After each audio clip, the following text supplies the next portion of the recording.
So we know how much work authors go into whatever books they craft and what information they provide. They provide most books, I would say, provide a lot of sources of information and references. I'm not sure how often we personally as readers check those references. For your own experience, how important is it for you?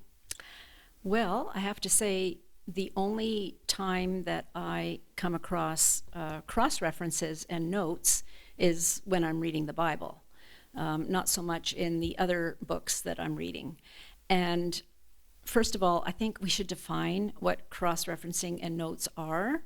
So notes basically being condensed, added detail, reference material to help you understand what you're reading, and cross-referencing is related information in another part of the book. And I find that not only are both of these things important, they're helpful, but they're actually, I would go so far as to say, essential, because they help to put things in context. And to me, context is crucial to get the proper meaning and understanding of the word or phrase that you are searching out. So, not to put you on the spot, but if you, like, between 1 and 10, 10 being the most important, where would you put cross-referencing of importance? 11.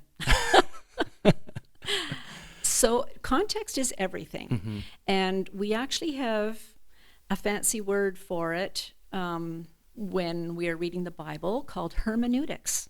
So basically what hermeneutics is, they are methods used to interpret scriptural text so to avoid misapplication and a bias to misunderstand.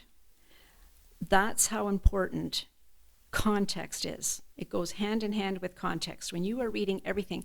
And the reason I say that is I have come across many people in conversation that are totally confused when they read the Bible, either by what they think are inaccuracies, inconsistencies, controversies, and a number of other things that just give them a misconception about what they have read in the Bible, and it is mostly because they've taken phrases or words out of context. So that just distorts the meaning. There are a number of things that we have to keep in mind when it comes to context or cross-referencing. For example, I believe in reading any book that we should keep the history, the culture, the ideologies in mind that is being referenced in that book. So that is huge in trying to get the correct understanding. And the other thing is the literary form that a book is using. So for example, you would not read a medical textbook or a history book the same way you would a science fiction book. You would not interpret them the same way. You might read them the same way. One has got fact and the other is fiction. That's totally different in how you would interpret that. So in the Bible, it is a book consisting of 66 books that have all kinds of literary forms. There's historical narrative. There's letters of instruction. There's books of wisdom, books of poetry, books of prophecy. So some of these books would use, like the books of poetry, would use metaphors. The books of prophecy would use figurative speech, symbolism. So when reading these books, you would not take every word literally, but you would come to know the implied concept. Yeah. So, like, I know you said you don't really do it too much with just, regular books. Have you? But with the regular books, have you been able to do that? Like, and was there ever a book that you got like so much fulfillment of because you cross-referenced like some of their sources or notes? Actually, I have to admit, I haven't run across that in a lot of the books that I have read. Not so much cross-referencing and notes, but they do have, some of the books, of course, have added information in the back, which sometimes I have looked up, usually referring to other books of a related topic. So the key thing that I like to keep in mind is proper interpretation must precede proper application. That holds true for any book that you're reading, but particularly the Bible. If we were going to cross-reference the Bible, are there any tips or advice that you would give to people that, are actually wanting to dive into Scripture and really actually cross-reference some of those notes? Do they need to highlight anything? Do they need to... Definitely. When you are looking up a cross-reference, if it gives you clarity of meaning, then jot that meaning down next to the part that you are reading. I find it is so important. In fact, I have a quote that I've written in the front cover of my Bible. It's an old one. It's by Miles Cloverdale, who was the translator of the first English Bible in the 15th century. So his language is a little antiquated, but this is what I have written. His quote is, "Mark not only what is spoken or written, but of whom and to whom, with what words, at what time, where, to what intent, with what circumstances, considering what goeth before and what followeth after." So that's context in a nutshell. That is so important that I've made a point of putting that quote right in the front of my Bible. So he's telling people to be completely specific of everything. Because it's so easy to misunderstand and gather a misconception of something. So we want to be able to understand what we are reading with the utmost clarity. So you you probably prefer the Bibles with very wide margins then. Oh, yes. Lots of space for writing out notes and definitions and anything that helps to clarify what I'm reading. Yeah. Well, and I know the Bible is definitely extremely important to do that. I would totally agree with you on that. I think what's great now with actual books now with their notes is to think now that instead of go to this library and get this book, it's go on this link and check out this article or check out this YouTube video. Like that's what they're putting in now, and it's You're right. It's easier than ever now. So much easier. Yeah. So there's no excuse. Yeah, absolutely. So I think there's so many different variances of what apologetics means. I think there actually is an official definition, but curious your thoughts, like what is apologetics to you and why is it important? Well, a definition of apologetics for me is to defend Christian beliefs and to prove their truth by reason or evidence and to be able to refute opposing beliefs. I do believe that it is very important that it is our mission and our mandate as Christians to be apologetic. I think of a verse in 1 Peter 3:15, and a paraphrase of it would be, "Always be prepared to give a defense to anyone who asks you to give an account or a reason for the hope that is in you." Hope being a noun, a certain belief, not a verb, not wishful thinking. So that couldn't be stated any more clearly how important it is for every Christian to be apologetic. Well, and also that on the tail end of that verse too, which I think some Christians gloss over or forget, but to do so with gentleness and respect. Yes. And I think a lot of people focus on that first half, which is good. That's actually the verse correctly for apologetics. But that tail end, I think sometimes they forget that part. Exactly. We get so passionate about our beliefs that we have to be very careful that we have to remember what our motive is. So to be gentle in our persuasion, but to be grounded in our faith. For example, in the Bible, it is important to recognize that the historical books in the Bible are true history. They are not allegorical stories. They are not mythology.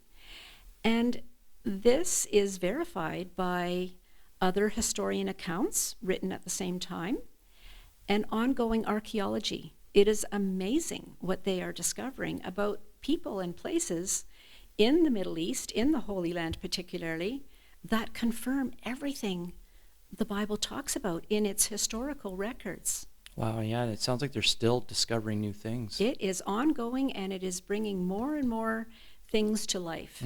The other important thing to remember about our Christian beliefs in the Bible is that it conveys the truth about the nature of man, that we have a bent to selfishly want to live independent of God and in control of ourselves. The Bible talks about this extensively and gives us a far better way.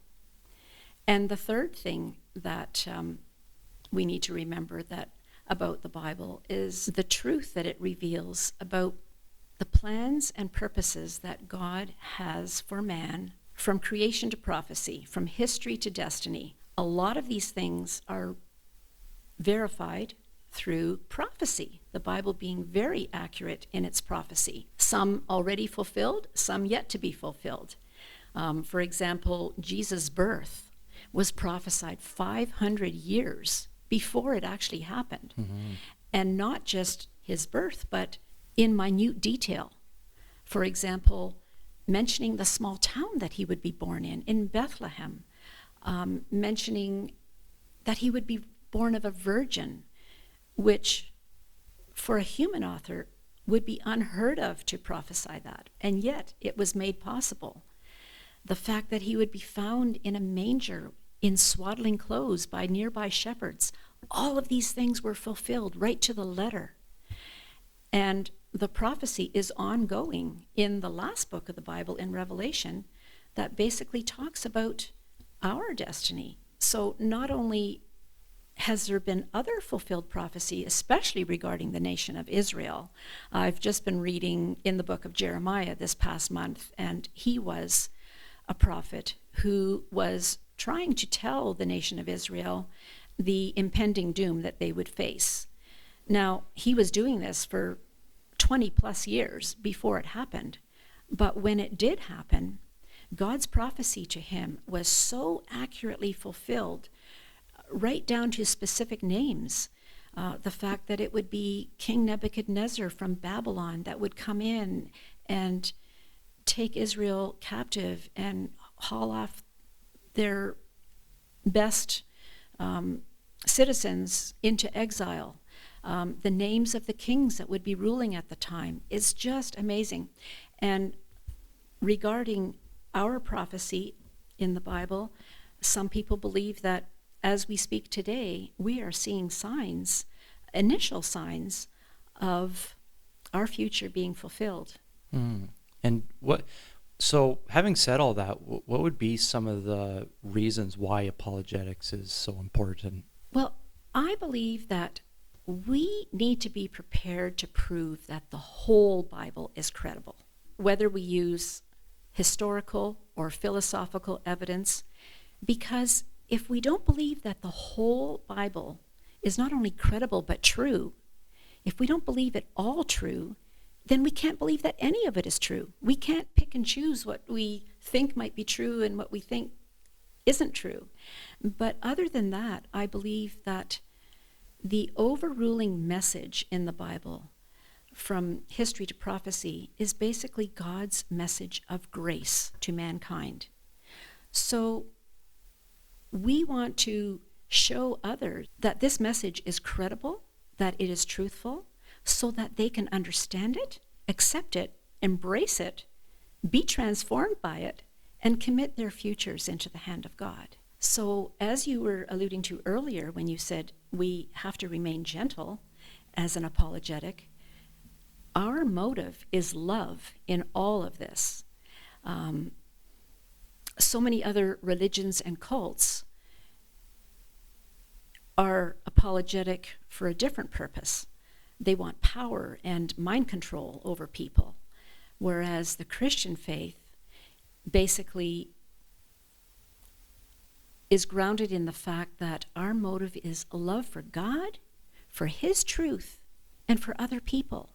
We want them to embrace God's message of grace for them so that they can live better lives and be in relationship with their Creator. Yeah, because I don't think it's ever had to been about being on the offense, but more about being on the defense. Not that we have to defend God or anything, No. but But granted, there are many things that we do accept by faith, and faith isn't a tangible thing, but we see the evidence of faith.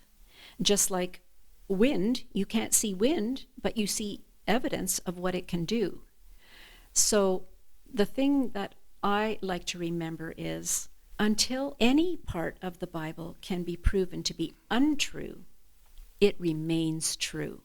so there's so many books out there in the market. I think what I personally have noticed is it's still an overwhelming difference between male and female authors. I just see so many male authors, and I don't seem to see as much female authors. And I was wondering, what do you think could be some of the reasons why there are not as many female authors? Well, I think you're right about that. And I would say that traditionally, more men are in ministry, and so they have more time to study and research and write. And as they're writing sermons, they also have time to write books. So I would say time is a huge factor. And I say the word traditionally because things are changing today. Traditionally, again, more women, at least in my earlier life, stayed home to raise children. And so they're primarily the nurturers of the home. They are the managers of the home. They are the ones that are responsible for hospitality in the home. So their time is taken up doing those things. So I would say that is a huge factor. But it doesn't mean it has to be that way, because the Bible, for example, describes a woman of noble character in Proverbs 31. I have a quote, "She speaks with wisdom and faithful instruction." So women are capable of instructing great spiritual truth. Another quote I have is in the book of Titus in the Bible, chapter 2, verse 3. "Mature women are to teach what is good." Mature meaning spiritually. I've also noticed that with men that are in leadership, like pastors, like you were saying, because they're in leadership, they already have a congregation. And the moment they publish a book, they have a built-in they audience. have a built-in audience. Right. I've noticed that. Exactly. But I feel that things are changing today. We don't keep to the traditional roles that men and women once had. There are more opportunities for women today to write books, not only because of so many conveniences in the home that are time savers, but even technological conveniences.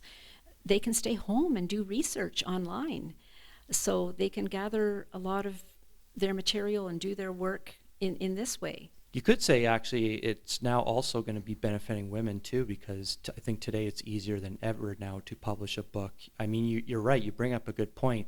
Maybe the time element is still going to be an issue, but I think now if a woman wants to publish something, not so much are the days where you had to go through a traditional publishing house and you actually had to establish a name for yourself. And I am seeing some pretty good up-and-coming female authors, and I think that's encouraging. I mean, I don't know what the solution is, but yeah, I mean, And there are a few good female authors. I know that growing up, I was familiar with Johnny Erickson Tata, for example. Very interesting woman. She had a diving accident at the age of 16, and so became a paraplegic and has been in a wheelchair all these many years.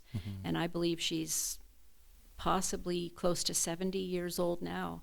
She, despite her condition, had more time available to her, I suppose, but very, very gifted in becoming not only an artist, but an author of many books.